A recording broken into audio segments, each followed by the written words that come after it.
Sitting is deadlier than smoking. Most people think this is an exaggeration, a clickbait headline designed to scare you. They might be right, but they might also be dangerously wrong. On one side, public health experts warn we've engineered a silent epidemic, a threat as pervasive as the office chair. On the other, statisticians argue the comparison is reckless, diluting the catastrophic reality of tobacco. Both sides have data, both have a point. Where do you stand? By the end of this, you might change your mind. The case for sitting as a top-tier public health threat is grimly straightforward. When you sit, your body begins to power down. The large muscles of your lower body, the engines of your metabolism, go silent. Electrical activity in the leg muscles flatlines almost immediately. Calorie burning drops to just 1 per minute. After only a few hours, your body's ability to manage blood sugar is significantly impaired. Insulin effectiveness plummets, a direct path toward type 2 diabetes. The enzymes responsible for vacuuming fat out of your bloodstream, like lipoprotein lipase, see their activity fall by as much as 90%. The blood that was circulating through your body begins to pool in your legs. Your circulation slows. Your risk of deep vein thrombosis rises. This cascade of metabolic failure, repeated day after day, year after year, leaves a mark. Large-scale epidemiological studies have tracked thousands of people for years, and the pattern is consistent. Those who sit for more than 8 hours a day with little physical activity have a mortality risk comparable to the risks from obesity and smoking. The risk of heart disease can double. The odds of developing certain cancers, like colon and endometrial cancer, climb by over 20%. These are the slow, creeping consequences of a lifestyle we now consider normal. We have designed our schools, our offices, and our homes around the chair. We traded physical effort for comfort and convenience. We may have made a catastrophic mistake. That sounds convincing. But there's a major problem with comparing any of this to smoking. Critics of the "sitting is the new smoking" slogan argue that while a sedentary lifestyle is unhealthy, the comparison is mathematically and mechanistically absurd. A pack-a-day smoker is actively inhaling over 7,000 chemicals, including dozens of known carcinogens, directly into their lung tissue.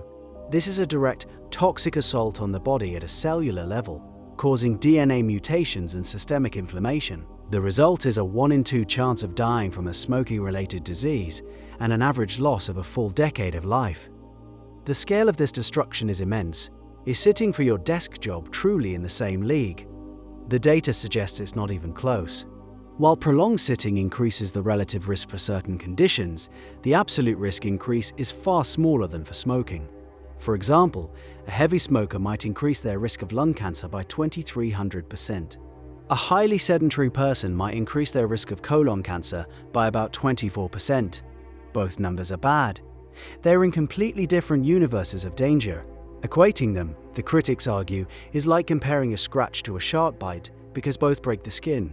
This hyperbole risks creating message fatigue. If everything is the new smoking, then nothing is. People might start to dismiss all public health warnings as overblown, including the still desperately needed warnings about actual tobacco. The unique evil of smoking gets lost in the noise.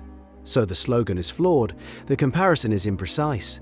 Case closed, right? And yet, dismissing the entire argument because of a catchy, imperfect phrase misses the true, insidious nature of the threat. The danger of sitting comes from a place smoking can never touch, its universal acceptance. Smoking is a specific conscious choice made by a shrinking minority of the population. It's socially stigmatized. It's banned in public places. Sitting is the opposite. It's the default behavior for nearly everyone. It begins in first grade and continues through our entire professional lives. Think about your day. You sit for breakfast, you sit in a car or on a train to get to work. You sit at a desk for 8 hours, you sit on the way home. You sit for dinner, you then sit on the couch to relax from your long day of sitting. How many hours is that? 10, 12. For many, it's more. The harm from smoking is acute and severe for a few. The harm from sitting is chronic and moderate for almost everyone. Which one causes more cumulative damage across a population of billions? The math gets uncomfortable. But here is where the argument gets truly disturbing.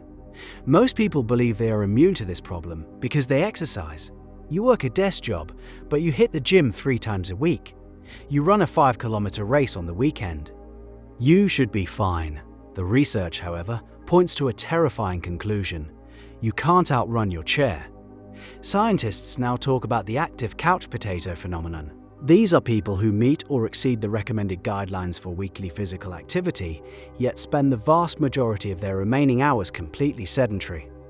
Their 30-minute run fails to undo the damage from the other 23.5 hours. One landmark study published in the Annals of Internal Medicine analyzed dozens of previous studies and found that the amount of time spent sitting each day was associated with a higher risk of heart disease, diabetes, cancer, and death, regardless of whether the person exercised regularly. The exercise helps, of course. It reduces the risk. It does not eliminate it. The damage from prolonged, uninterrupted sitting appears to be distinct from the benefits of exercise. They are two separate variables on your health balance sheet. You are managing your exercise account perfectly, while your sedentary account is deep in the red. This changes everything. It means our entire model of fitness centered around discrete blocks of intense activity is built on a flawed premise. This creates a psychological trap. If a daily workout isn't enough to save you from the effects of your desk job, what hope is there? The problem feels impossibly large. It seems to require a complete restructuring of modern society. And yet, the solution emerging from the research is almost comically simple. It's not about finding more time for the gym. It's about frequency, not intensity. The answer is the 5-minute fix.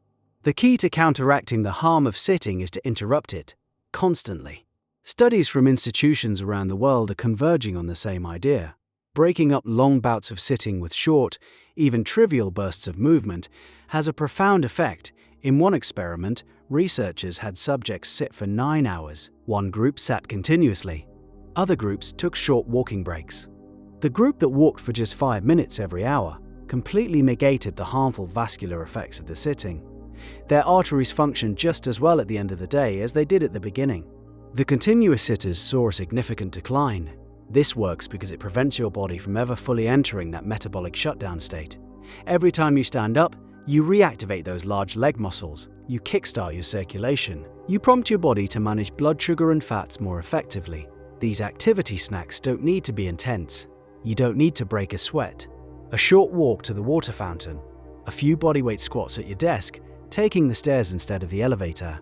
Pacing while you're on a phone call. The goal is to simply stand up and move a little, every 30 to 60 minutes.